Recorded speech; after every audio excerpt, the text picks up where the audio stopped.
ఒకటి అనగా మరి దేవుడు ఒకడే. అయితే ఇది రెండవ గ్రంథము, రెండవ పుస్తకము. ఇక్కడ ఆదికాండాన్ని రెట్టింపు చేయలేం మనం.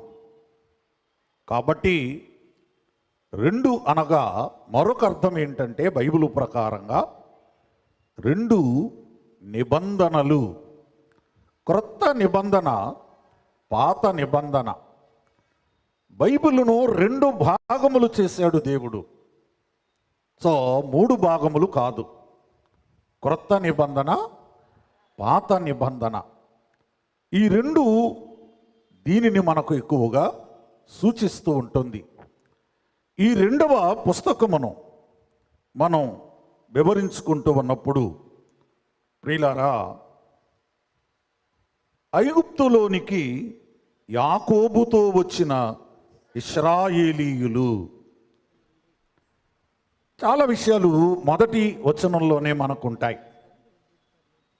ఇశ్రాయేలీయులు ఈ పేరు వారికి ఎందుకు వచ్చింది అంటే యాకోబును బట్టి వచ్చింది. దేవుడు యాకోబుకు కనబడి మాట్లాడినప్పుడు ఆయన అన్నాడు, నీ పేరేమి అంటే యాకోబు. యాకోబు అనగా మోసగాడు అని అర్థం. ఆయన అలాగే కొన్ని మోసాలు కూడా చేశాడు. కానీ ఇక్కడికి వచ్చేసరికి దేవుడు అన్నాడు, ఇక మీదట నీ పేరు ఇశ్రాయేలు అన్నాడు. ప్రియులారా, you are no more Jacob.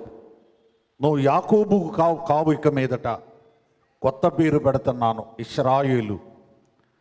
ఇశ్రాయేలులో నుండి వచ్చిన ఆ జనులందరూ కూడా ఇప్పుడు ఇశ్రాయేలీయులు అయ్యారు.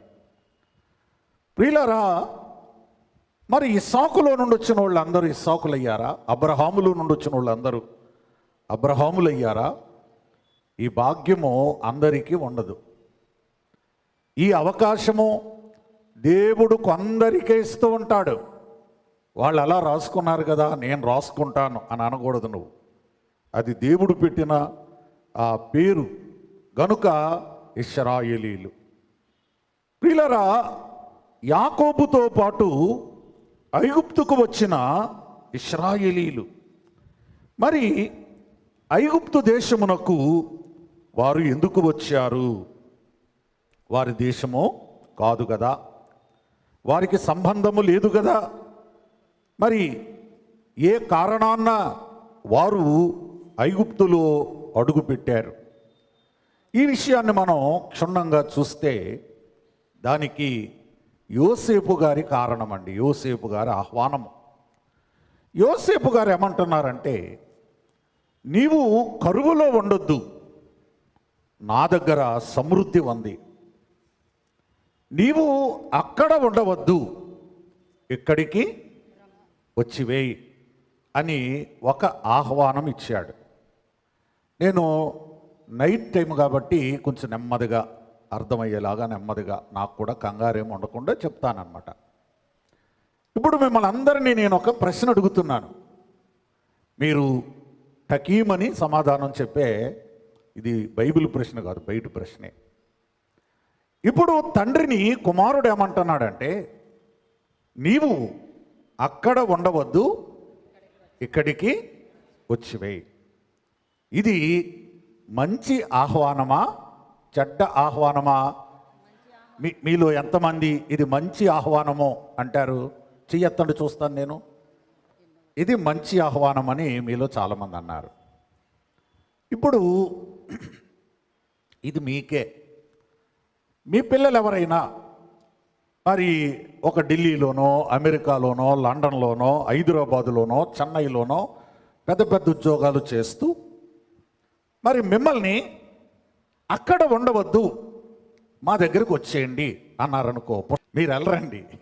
కానీ బైబిల్లో వెళ్ళిన ఆయన్ని, అందుకే బైబిల్ని ఎప్పుడు మనం పోల్చుకుంటే మనం ఎంత గొప్పోళ్ళమో అర్థమవుద్ది అన్నమాట. అర్థమైందా? మరి అబ్బాయి మాట వింటున్నాడు. ఎవరు? అలా అనుకుంటే కూడా తప్పే. ఆయన, నేనెందుకు వస్తాను? నువ్వు పిలిస్తే నేను వచ్చేస్తానా? నేను రాను అని మనస్సులో తీర్మానము చేసుకొని కూర్చున్నాడు యాకోబు. ప్రియులారా, ఆ కాలమున దేవుడు యాకోబుతో ఒక మాట మాట్లాడుతున్నాడు. ఆదికాండం 46:3 చదువమ్మా.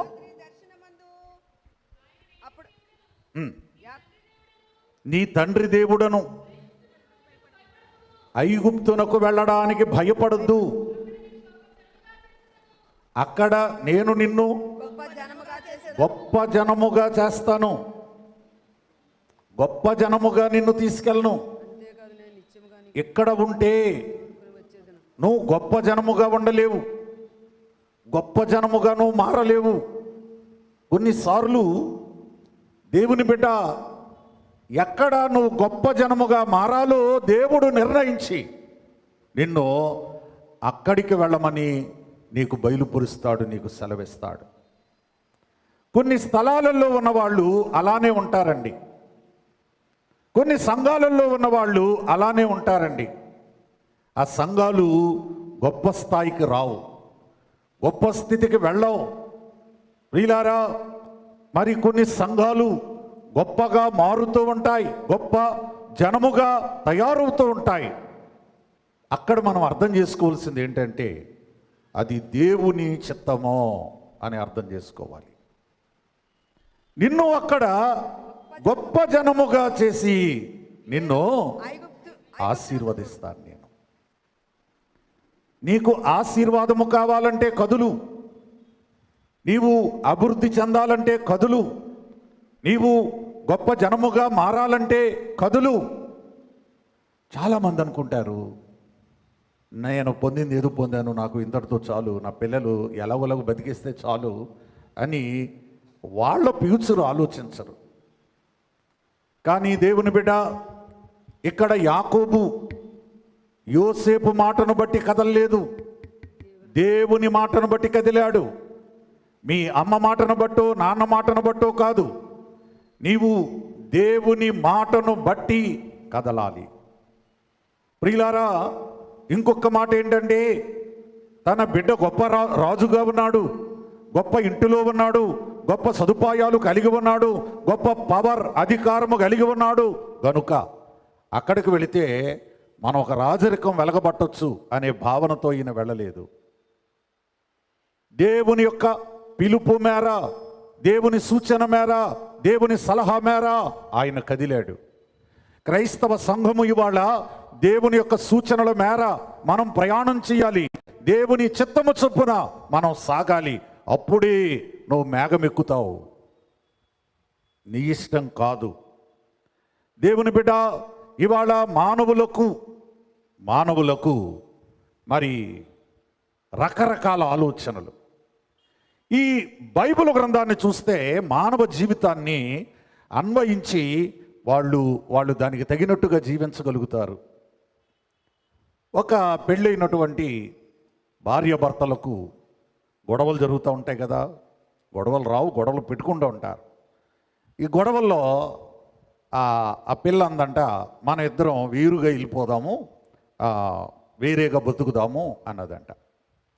అప్పుడు పిల్లవాడు అన్నాడంట, నీకు అలాంటి ఉద్దేశం ఉన్నప్పుడు నీవు అనాథాశ్రమానికి వెళ్ళి అక్కడి నుంచి ఒక అబ్బాయిని తెచ్చుకొని ఉండాల్సింది. ఆడికి అమ్మా నాన్న ఉండరు కనుక నువ్వెక్కడికి రమ్మన్నా ఆడొస్తాడు.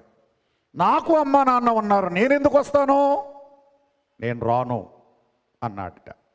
న్యాయమే కదా, న్యాయమే కదా. నీకు అలాంటి ఉద్దేశాలు ఉన్నప్పుడు అమ్మా బాబు లేనోడిని నువ్వు చూసుకోవాలి. ప్రియులారా, నీ ఇష్టము కాదు, క్రైస్తవ కుటుంబాలలో దేవుని ఇష్టము. బిడ్డ ఇష్టం కాదు, బిడ్డ గొప్పవాడే కావచ్చుగాక, కానీ దేవా వెళ్ళమంటావా ఆగమంటావా? మళ్ళొకసారి చదవండి మాట. దేవుడు అంటున్నాడు, నీవు ఐగుప్తుకు వెళ్ళుటకు భయపడకము. అంటే యాకోబులో ఏం కనబడుతుంది? ఎవరి భయం అది? దేవుని భయం. ప్రతి దానికి భక్తుడు ఏమనుకుంటాడు అంటే, నా దేవుడు ఏమనుకుంటాడు, నా దేవుడు నా విషయంలో ఎలా దాన్ని తీసుకుంటాడో, నా దేవుడు అంగీకరిస్తాడో లేదో, నా దేవుడు ఆమోదిస్తాడో లేదో, నా దేవుని ఆశీర్వాదం లేకపోతే నేను నష్టపోతానేమో. ప్రియులారా, లోక సంబంధమైన ఆలోచన కాదు, దైవ సంబంధమైన ఆలోచన. ఇవాళ పెండ్లి కుమార్తె సంఘము వేసే ప్రతి అడుగులో కూడా నా దేవుడు ఏమనుకుంటాడు, నా దేవుడు ఏం చేస్తాడు, నా దేవుడు దీన్ని అంగీకరిస్తాడా? దేవుని బిడ్డ దైవ చిత్తమునకు ప్రాధాన్యత ఇవ్వవలెను. దేనికి ప్రాధాన్యత? దానినే దైవజనులు అన్నారు, నా ఇష్టమిదిగో ఇది నీ ఇష్టముగా చేయ, నా ఇష్టం. నేతులారా, నాకు చాలా ఇష్టాలుంటాయి. నా పితరులు ఆయన ఆశంత ఏంటంటే, మా తాత అబ్రహాం ఇక్కడే చనిపోయాడు, మా నాన్న ఇస్సాకు ఇక్కడే కాలం చేశాడు, వాళ్ళందరూ ఇక్కడే సమాధులు ఉన్నాయి, మా నాయనమ్మ సారమ్మ ఇక్కడే ఉంది, మా అమ్మ ఇక్కడే ఉంది, సో వాళ్ళందరూ ఇక్కడ ఉన్నారు కనుక నేను కూడా ఇక్కడ వెళ్ళిపోతే బాగుంటుంది కదా అని చెప్పేసి ఒక ఆశ అన్నమాట. నా పితరులతో కూడా అమ్మా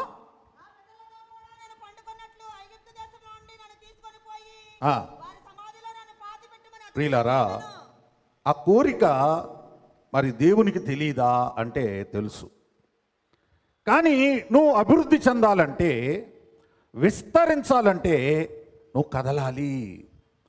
కొన్నిసార్లు దేవుడు అభివృద్ధి వైపు ఆయన చూపిస్తూ ఉన్నాడు. ప్రియులారా, సంఘము అభివృద్ధి చెందాలి.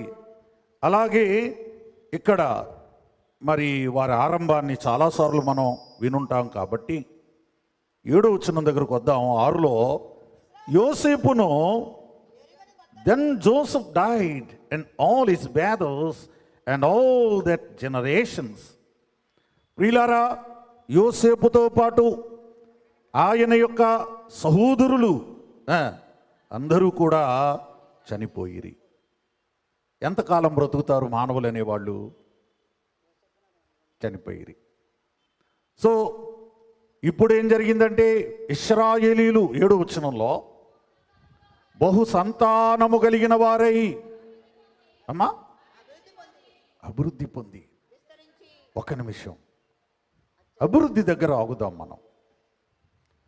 ప్రియులారా, అభివృద్ధి అనేది అందరికీ కావాలి. ఇవాళ దేశము, మన దేశము అభివృద్ధి చెందుతూ ఉంది. కొందరు నాగరికతలో అభివృద్ధి చెందుతున్నారు, ఆయుధాల్లో అభివృద్ధి చెందుతున్నారు, టెక్నాలజీలో అభివృద్ధి చెందుతున్నారు, అనేకమైనటువంటి విషయాల్లో అభివృద్ధి చెందుతూ ఉన్నారు. కానీ ఇవాళ సంఘము భక్తి జీవితంలో అభివృద్ధి చెందాలి. చూడండి, భక్తి జీవితంలో అభివృద్ధి చెందాలి. సుమారుగా 1995 సంవత్సరంలో నేను మోషే ఉపవాస ప్రార్థనలు మరి నా ఆధ్వర్యంలో జరగడం మొదలుపెట్టాను. నేను ఈ రారాజు మందిరంలో అప్పుడు సుదర్శనయ్య గారు ప్రభువులో నిద్రించిన తరువాత నేను 1995లో మొదలుపెట్టాను.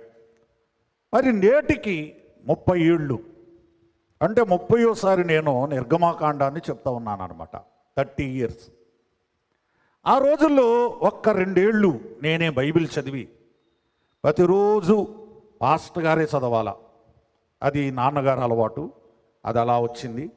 సో ఇంకెవరికి ఇచ్చేవారు కాదు, అంతమంది ఉండేవారు కూడా కాదు. ఓకే, ఒకరోజు నేను అన్నాను, ఈ బైబిల్ చదివి అన్ని సంఘాల్లో నాకు ఇక్కడ ముద్రైపోతుంది, ఒక రోజు వస్తుంది, ఆ రోజు బైబిల్ చూడకుండా నేను చెప్తాను అన్నాను నేను. ఏమ్మా, కానీ నా మాట దేవుడు గుర్తుపెట్టుకొని, నీ దాకా ఎందుకు, వీళ్ళు ఉన్నారు కదా, నీ దాకా ఎందుకు, చూడు, ఒక దైవజనుడు, ఒక దైవదాసుడు ఒక భక్తి సంబంధమైన మాట మాట్లాడితే ఇక్కడ దేవుడు విని దానిని నెరవేర్పులోనికి తీసుకొని వస్తూ ఉన్నాడు. ప్రియులారా, ఇది ఏ మందిరములోనైనా ఎప్పుడైనా నేను చూశానా అంటే నా 60 ఏళ్ల జీవితంలో నేను ఎప్పుడు చూడలా, ఏ మందిరంలో కూడా. కానీ దైవజనుడు ఏమన్నాడు? కొత్త విషయములు లేనిదే ఈ కొత్త మిషను. ఇది కొత్త విషయం కాదా? ఇది కొత్త విషయం కాదా? మీరు వేరే గుడుల్లో చెప్తే నమ్మలేరు. దేవుని బిడ్డ, సో ఇక్కడ అభివృద్ధి అంటే అడుగడుగున అభివృద్ధి. మరి ప్రతి విషయమందు కూడా అభివృద్ధి కనబడాలి. దానితో పాటు నీ భక్తి అభివృద్ధి చెందాలి. ప్రియులారా, నీ ప్రార్థన అభివృద్ధి చెందాలి, నీ విశ్వాసము అభివృద్ధి చెందాలి, నీ వరములు అభివృద్ధి చెందాలి.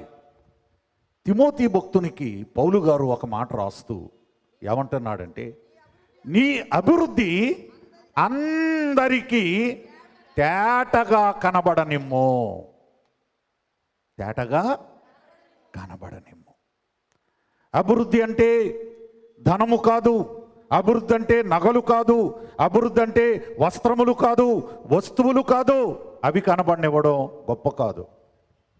నీ అభివృద్ధి, దేవుని బిడ్డ, ఇది సంఘమంతటికి, లోకమంతటికి కూడా ఎలా కనబడాలట? తేటగా కనబడనిమ్ము, స్పష్టముగా కనబడనిమ్ము. దేవుని బిడ్డ, లోకము నిన్ను చూచి ఏమనుకోవాలంటే ఈ విశ్వాసి అభివృద్ధి చెందుతూ ఉన్నారు అని అనుకోవాలి. ఈ విశ్వాసులు అభివృద్ధిలోనికి వచ్చారు అని అనుకోవాలి. అంతేగాని ఉన్న భక్తి కూడా ఊడిపోతుంది అనే స్థాయికి రాకూడదు. అలా అభివృద్ధి చెందని వారు బహుశా దేవుని మేఘమెక్కలేరేమో. ఎందుకు తీసుకొచ్చావు? దేవుడు ఎందుకు తెచ్చాడు? వాళ్ళని చేయించి ఇశ్రాయేలీయులను వారి ప్రాణములను విసిగించారు. మరి ఎవరినైనా నువ్వు కోప్పడు, కానీ ప్రాణం విసిగిపోకూడదు. అర్థమైందా? అర్థమైందా? ప్రాణము చెప్పండి, విసిగిపోకూడదు. ఇప్పుడు ఒక పనోడు ఉన్నాడు, వాడికి ఏవేవో సూచనలు చెప్పాం, మనం చెప్పినట్లుగా వాడు చేయలేదు. మరి కోప్పడతాం, కోప్పడి వదిలేయాలి. అక్కడ మీరందరూ నేర్చుకోండి, మీరు కూడా ఈ పాయింట్ మీరు చేస్తారు కనుక నేను చెప్తున్నా. మీరు అనుకుంటారు నేను చెప్పింది ఏది కూడా చెప్పినట్టు చేయరు అని అనుకుంటారు కదా, ఇది సహజం.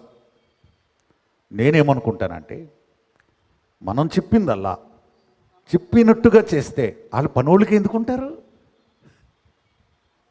నువ్వు అనుకున్నట్టుగా వాళ్ళు చేసేస్తే వాళ్ళు కూడా నీలాంటి ఒక యజమానుల్లో ఉంటారు, కానీ నీ దగ్గర పనోళ్ళ కింద ఎందుకుంటారు వాళ్ళు?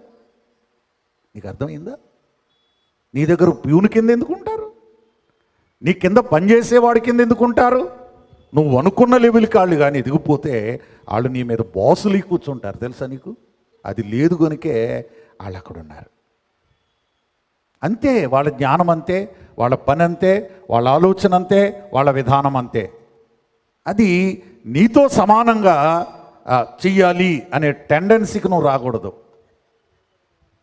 ప్రాణాలంట విసిగించేశారంట. ఇప్పుడు విసుగెత్తుపోయిన ఇశ్రాయేలీలు తిరుగుబాటు చేయలేదు, కానీ ప్రార్థన చేస్తూ ఉన్నారు. నీవు విసిగిపోయినప్పుడు ప్రార్థన చేయాలి. దేవుని బిడ్డ, కుటుంబాలలో విసిగిపోయిన బిడ్డలు ఉన్నారు, ఇవాళ విసిగిపోయిన స్త్రీలు ఉన్నారు, విసిగిపోయిన పురుషులు ఉన్నారు, విసిగిపోయిన పిల్లలు ఉన్నారు. అయితే విసుగెత్తిపోయిన వాళ్ళు నా దగ్గరకు వచ్చి కష్టం చెప్పుకున్నప్పుడు నేను అంటాను, నువ్వు విసిగెత్తిపోయావు కదా. విసిగిపోయాను అయ్యగారు, విసిగిపోయావు కదా, మరి ఎంత ప్రార్థన చేస్తున్నావు దినానికి? ఎంత ఆవిడ అనుకుంటుంది నన్ను సపోర్ట్ చేసి మాట్లాడతాడు ఈ పాదిరి అనుకుంటుంది. నేను నిన్ను సపోర్టే చేస్తున్నానే తల్లి. విసిగిపోయిన ఇశ్రాయేలీలు ఏం మొదలుపెట్టారు? నువ్వు మొదలెట్టావా? నువ్వు మోకాళ్ళు మొదలెట్టావా? నువ్వు వెయ్యవు. నువ్వు ఎప్పుడైతే మోకాళ్ళు లేవో, నువ్వు ఎప్పుడైతే ప్రార్థన చేయవో, నువ్వు ఎప్పుడైతే కన్నీరు కార్చవో, నువ్వు విసిగిపోలేదే తల్లి. అర్థమైందా? అది అసలు శ్రమే కాదు, అది అసలు బాధే కాదు, అది అసలు పాయింటే కాదు. నిజంగా నీకు శ్రమ ఉంటే ఏం చేస్తావు నువ్వు? దేవుడు అంటాడు, శ్రమలో అతడు నాకు మొరపెట్టగా. శ్రమలో ఏం చేయాలండి? మొరపెట్టాలి. నీది నిజమైన శ్రమ అయితే, నీది నిజమైన దుఃఖమైతే, నీది నిజమైన కష్టమైతే నీ కన్నీరేది? నీ కన్నీరేది? దేవుని బిడ్డ దాని వైపు చూస్తున్నాడు దేవుడు. ఇశ్రాయేలీలు ఇక్కడ ఐగుప్తీయులు పెట్టినటువంటి ఆ శ్రమలలో విసిగిపోయిరి. కఠినమైన సేవ. ప్రియులారా, ఈ విసిగిపోయినటువంటి సందర్భంలో మరొక్క వార్త, పిడుగు లాంటి వార్త ఏంటంటే మగపిల్లలను చంపివేయండి అనేటువంటి వార్త. ఏది? కష్టపడి గర్భము దాల్చి 9 నెలలు మోసి ఒక స్త్రీకి మరి ఆ 9 నెలలు ఎంత ప్రయాస. ప్రియులారా, ఆ బిడ్డను కడుపులో మోసి మోసి మోసి ఈ భూమి మీదకి దేవుని కృప ద్వారా తీసుకొస్తే రాజుగారు సింపుల్గా ఏమంటున్నాడు? మగవాళ్ళైన ఎడల చెప్పేయండి, ఆడుదైన ఎడల. ఒక్క నిమిషం. ఏదైతే నువ్వు శాసనం చేస్తావో దేవుడు అదే శాసనాన్ని నీ ఇంట్లో అమలు చేస్తాడని నీకు తెలుసా? నువ్వు చేసే శాసనం, నువ్వు వేసే ఆజ్ఞ, నువ్వు అనే మాట అది దేవునికి విరోధంగా ఉంటే, అది ఎదుటి వారికి కష్టంగా ఉంటే, అది వాడికి కొట్టిందో లేదో నాకు తెలీదు, కానీ అది వచ్చి నీకు కొడుతుంది. మగపిల్లల్ని చంపేయాలా?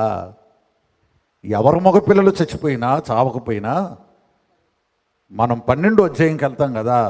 ఎవరి పిల్లోడు లేచిపోయాడు? ఈ పరోగాడి కొడుకు లేచిపోయాడు. సరిపోయిందా నీకు? ఇప్పుడు సరదా తీరిందా? అంటే 1వ అధ్యాయంలో ఉన్నావు కదా, నీకు 12 అప్పుడే గుర్తు రాదు. వారి మగపిల్లలైతే చంపేయండి. దేవుడు ఎవరి పిల్లోడు లేపేశాడు? దేవుని బిడ్డ, నువ్వు ఏ గిన్నెతో కొలుస్తావో అదే గిన్నెతో దేవుడు నీకు కూడా కొలుస్తాడు. అర్థమైందా? నువ్వు ఇవాళ కొలిచావో దేవుడు ఎల్లుండి కొలుస్తాడు. మీరు ఏ గిన్నెతో కొలుస్తారో ఆ గిన్నెతోనే మీకు కొలవబడును. సో ఇక్కడ బలం ఉంది కదా, అధికారం ఉంది కదా, పవర్ ఉంది కదా అని నీవు దైవ విరోధమైనటువంటి ఆజ్ఞలు జారీ చేయకూడదు. ఇవాళ కొందరు మాట్లాడేటువంటి మాటలను బట్టి ఎదుటి వారి యొక్క చావు అంటే ఎట్లా నేను దాన్ని ఎక్స్ప్లెయిన్ చేస్తానంటే, ఫరో భౌతికంగా చంపేయమన్నాడు. అర్థమైందా? కొంతమంది తమ చేష్టల ద్వారా ఎదుటి వారి యొక్క ఆత్మలను చంపేస్తున్నారు. అర్థమైందా?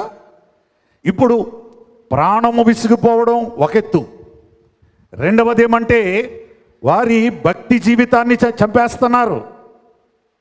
అమ్మా, వారి విశ్వాస జీవితాన్ని చంపేస్తున్నారు. సో భయపడకు, దేవుడు నీకు తీరుస్తాడు. ఆ గడియ వస్తుంది, కంగారు పడకు. సో ఇక్కడ షిప్రా పూయ అను ఇద్దరు ఎబ్రీయుల మంత్రసానులను పిలిపించి, ప్రియులారా, మరి మిడ్ వైఫ్స్ షిప్రా అంటే చాలా అందమైనటువంటి పేరమ్మ ఇది. సో వారిని పిలిపించాడు. వారికి ఏం చెప్తున్నాడంటే, షిప్రా అనగా సౌందర్యము. ప్రియులారా, బాహ్య సౌందర్యం ఎలా ఉంటుందో తెలీదు, కానీ ఆత్మ సౌందర్యము, అంతరంగ సౌందర్యము. ఇవాళ పెండ్లి కుమార్తె సంఘము సౌందర్యవంతురాలు అంటే ఈ పైకి కనబడే ముఖం కానీ నీ జుట్టు కానీ లేక నీ వస్త్రాలు కానీ ఈ సౌందర్యం కాదు. అతడు నీ రాజు, నీ ప్రభువు నీ సౌందర్యమును చెప్పండి కోరినవాడు. దేవునికి ఒక కోరిక ఉంది, సంఘం విషయములో ఉన్నటువంటి కోరిక. ఏంటా కోరిక? నువ్వు సౌందర్యంగా ఏం కోరుకుంటున్నాడు నీలో? చెప్పండి. సౌందర్యం ఎలా వస్తుందమ్మా? సౌందర్యం ఎలా వస్తుంది? మరి శరీరానికి 50 చేసి పైకి అందంగా ఉన్నట్టు కనపడవచ్చు.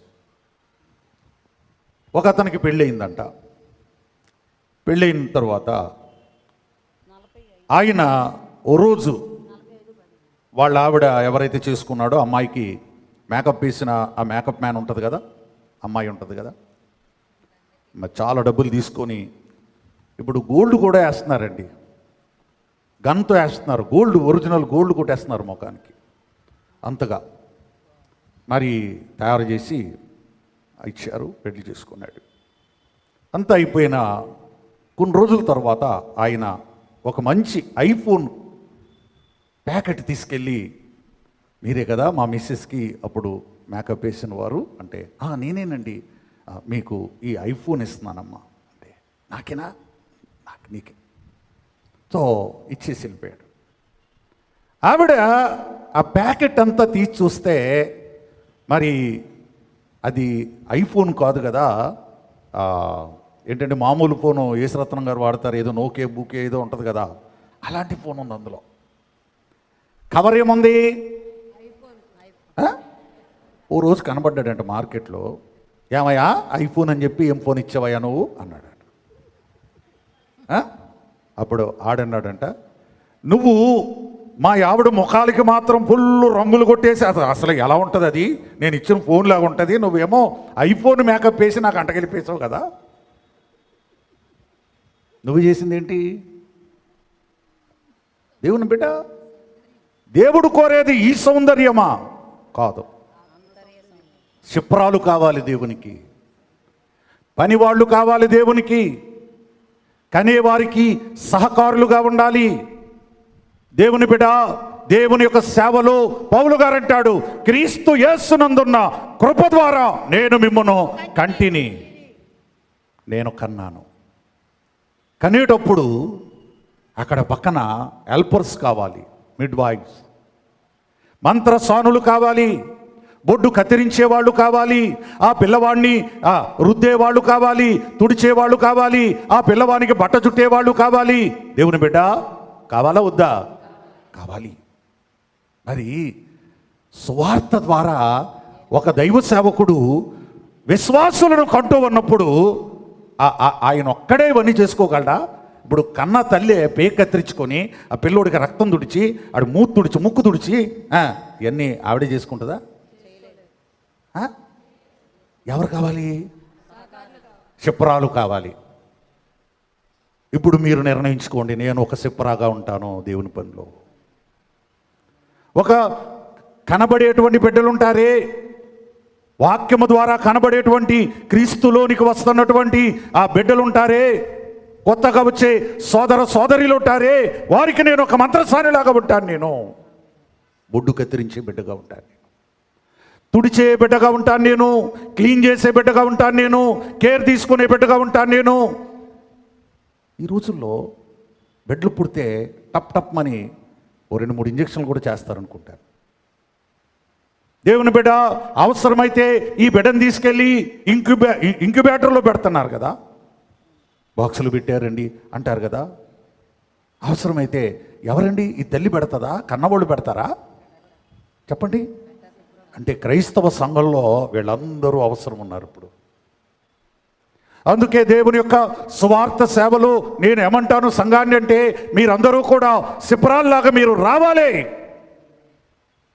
కన్నవాళ్ళకి కాదంట, దేవుడు ఆ మంత్రసానులకు చేశాను. దేవుడు ఆ మంత్రసానులకు మేలు చేశాను. దేవుని బిడ్డ, నీవు చేసిన దానికి తప్పకుండా దేవుడు నీకు మేలు చేస్తాడు. తప్పకుండా దేవుడు నీకు ప్రతిఫలాన్ని ఇస్తాడు. ఇవాళ కనే సేవకులు కావాలి.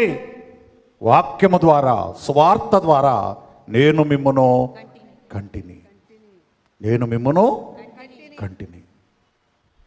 మరి రాకడను గురించి మనం చెప్పుకుంటూ ఉన్నాం. ఈ సందర్భంలో మనందరము కూడా ఒక అవగాహనకు వచ్చిన వారమైతే ఇప్పుడు ఒక మాటను నేను గుర్తు చేస్తాను.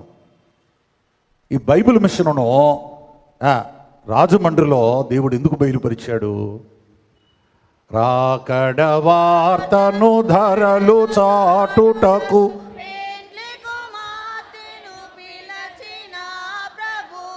అది ఏ బైబిల్ మిషన్ అన్బడు ప్రభువే దానిని బయలు.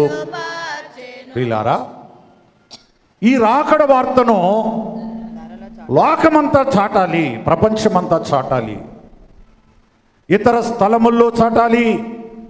సరే, ఇప్పటిదాకా రక్షణ వార్త చాటబడింది. రాకడ వార్త, రాకడ వార్త. ఈ రాకడ వాక్యాలు వింటున్న ఒక బిడ్డ నా దగ్గరకు వచ్చాడు.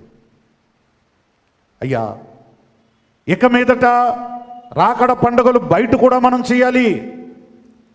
బయట అంటే బయట ఊర్లో మనం చేయాలి. మరి ఎక్కడ చేద్దాం అన్నాను నేను. అసలు ఏమంటాడానని. అరకు వ్యాలీలో చేద్దాం. మీరు కానీ అరకు వ్యాలీలో రాకడ పండుగ చేస్తే భోజనాలు ఖర్చు మొత్తం నేను ఇచ్చుకుంటాను దేవునికి. అంటే ఇప్పుడు రాకడ వర్తమానాలు వినడమే కాకుండా ఎలా సిద్ధపడ్డాడు బిడ్డ? ఈ రాకడ మాటలు, రాకడ పండుగ సంఘములోనే కాదు, సంఘం బయట కూడా ఇతర స్థలాలలో లేని చోట కూడా జరిగించాలి అనే నిర్ణయానికి వచ్చాడు. ఐడియా ఎంత గొప్పది! బోధకుడు స్వార్థ ద్వారా సంతానమును కంటూ ఉన్నాడు. ఈ కనేవారిని ఆ తల్లే అన్నీ చేయలేదు, కానీ మంత్రసానులు కావాలి, ప్రార్థనా పరులు కావాలి, సన్నిధి పరులు కావాలి, సహకారులు కావాలి.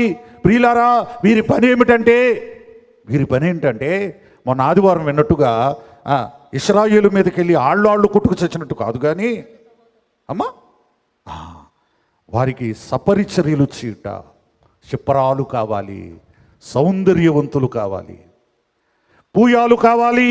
పూయ అనగా ప్రసవ వేదన కలిగిన స్త్రీ. ఏ వేదన? ప్రసవ వేదన కలిగిన స్త్రీ. ప్రియులారా, ప్రసవ వేదనలో పాలు పంచుకున్న ఒక ప్రసవ వేదన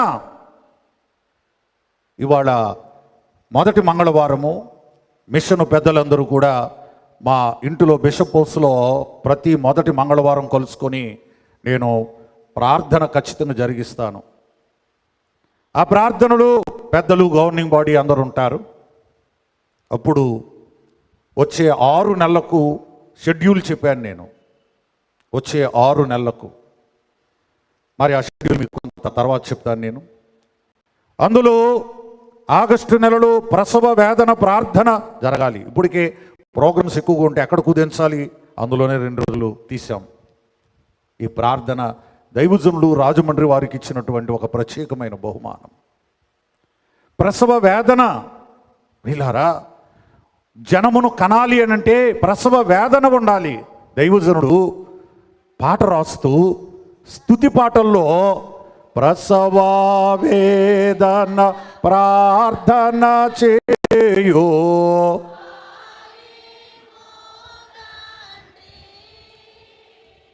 ఇప్పుడు ప్రసవ వేదన ప్రార్థన అంటే ఏంటి? మీలో చాలామంది పిల్లల్ని కన్నవాళ్ళు ఉన్నారు, కన్నప్పుడు చూసిన వాళ్ళు ఉన్నారు, హెల్ప్ చేసిన వాళ్ళు ఉన్నారు. అందుకు మీ అందరికీ ఐడియా ఉంటుంది. ప్రసవ వేదన ప్రార్థన అంటే ఏంటి? పిల్లల్ని కనేటప్పుడు ఆ తల్లి పడేటువంటి వేదనే, చెప్పండి గట్టిగా, పర్వాలా, ప్రసవ వేదన. Very good. ప్రసవ వేదన ప్రార్థన అన్నారు. జాగ్రత్తగా గుర్తుపెట్టుకోండి, జాగ్రత్తగా. దేవుని బిడ్డ, ప్రసవ వేదనలో మాటలు ఎలా ఉంటాయి? ఆవిడ మాట్లాడుతూ ఉంటుంది కదా, చెప్పండి, ఎలా ఉంటాయి? కేకల్లాగా ఉంటాయి. అర్థమైందా? అరుపుల్లాగా ఉంటాయి. అర్థమైందా? అయ్యగారు ఏ ప్రార్థన వాళ్ళు ఏమని ప్రార్థన చేయమన్నారు? ఏ ప్రార్థన? నువ్వు ఎంత గొప్ప దేవుడు నాన్న, నువ్వు అలా చేసావు నైనా, నువ్వు ఇలా. ఇది ప్రసవేదన. ఇది రాక నీకు అక్కడ నిలబడ్డం టైం వచ్చిందే. ఏది నీ ప్రసవేదన? ఏది? ఇంకా ప్రసవేదన దగ్గర రాలేదు నువ్వు, ఇంకా ఆ స్థాయికి ఎదగలేదు నువ్వు. మరి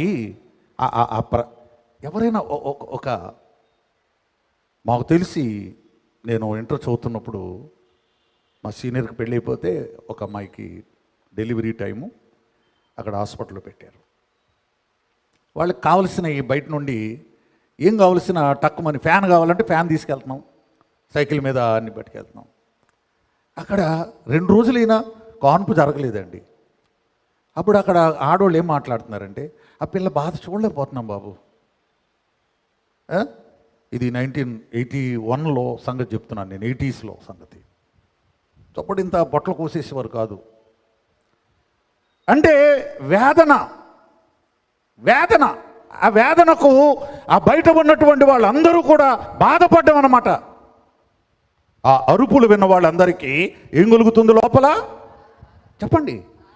అంటే ఈ అరుపులు విన్నప్పుడు కూడా సంఘానికి ఏం కలగాలి? నొప్పి కలగాలి. అటువంటి ప్రార్థన. ఇప్పుడు అయ్యగారు చెప్పిన ప్రార్థన లైన్లోకి ఎప్పుడు వస్తారు? నేను చేసేసాను, అది ఎవరు కావాలి? దేవుడికి కావాలి. అది ఒక్కసారైనా ప్రసవ వేదన పడుతూ నువ్వు ఎప్పుడైనా ప్రార్థన చేసావా? నువ్వు ఎప్పుడైనా అరిచావా? వధువు సభ అరసే. బిడ్డలు కలగాలి అంటే ఒక యాజకుడు ఎంత ప్రార్థన చేస్తే బిడ్డలు కలుగుతారు, సంఘం వృద్ధి అవుతుంది. దేవుని బిడ్డ ఇక్కడ కాన్పు పీటల దగ్గరకు వెళ్ళినటువంటి ఈ మంత్రసానులను మనం చూస్తున్నప్పుడు, మరి షిప్రా పూయ ప్రపంచంలో ఆవేళ ఉన్నటువంటి ప్రపంచంలో ద మోస్ట్ పవర్ఫుల్ కింగ్ ఎవరు అంటే ఫరో. ఇవాళ డొనాల్డ్ ట్రంప్ అనే ఆయన ఎలా మోస్ట్ పవర్ఫుల్ ప్రెసిడెంట్గా ఉన్నాడో, అలా ఆ రోజున ఈ రామెసెస్ II అనే ఫరో గారు ఉన్నారు. అలాంటి ఫరోను లెక్క చేయలేదంట. అలాంటి ఫరోను ఆజ్ఞను పక్కన పెట్టారట. లోక సంబంధమైనటువంటి రాజు, కానీ పరలోక సంబంధమైన రాజు వైపు చూచారు ఈ స్త్రీలు. ఎవరికి భయపడుతున్నారు? రాజు ఏం చేయగలడు? ప్రాణం తీయగలడు అంతే. దేవుడు ఏం చేయగలడు? ప్రాణాలు కాపాడగలడు, ప్రాణాలు పొయ్యగలడు. గనుక ఎవరి భయాన్ని కలిగి ఉన్నావు? మనుష్యుల భయమా? లోకాధికారుల భయమా? దేవుని భయమా? దేవుని బిడ్డ, దేవునికి భయపడితే నువ్వు ఇంకెవ్వరికి భయపడాల్సిన పని లేదు, అవసరము లేదు. సో మరి నిర్గమాకాండంలో దేవునికి భయపడినటువంటి వారు, రాజుకు భయపడిన వారు, రేపు కూడా మనం చూస్తాం, రాజాజ్ఞకు భయపడక. ప్రియులారా, దైవ భయముతో మనము ఆత్మీయ సౌందర్యమును సంపాదించుకొనొచ్చు, అలంకరింపబడచ్చు. దేవునికి ఎవరు కావాలి? అలంకరింపబడిన పెండ్లి కుమార్తె కావాలి, సౌందర్యవంతురాలు కావాలి. ఆయన నీ సౌందర్యమును కోరువాడు. అంతరంగంలో సౌందర్యం ఉందా? ఒకసారి చెక్ చేసుకో అంతే. బయట సౌందర్యం నీకు ఎంత ఉండొచ్చు. బయట అందాలు కొంతమందికి ఉంటాయి, కొంతమందికి ఉండకపోవచ్చు. God will take in to the account. దేవుడు పరిగణలోకి తీసుకోడు దాన్ని. బట్ నీ అంతరంగ సౌందర్యము, ప్రియులారా, ఆత్మ సౌందర్యము. సో ఈ 40 దినాల్లో ఆత్మ సౌందర్యాన్ని సంపాదించుకొని ఆనందముగా సాగిపోయేటువంటి ధన్యత, భాగ్యము, దీవెన ప్రభువు మనకు దయచేయునుగాక. ఆమేన్.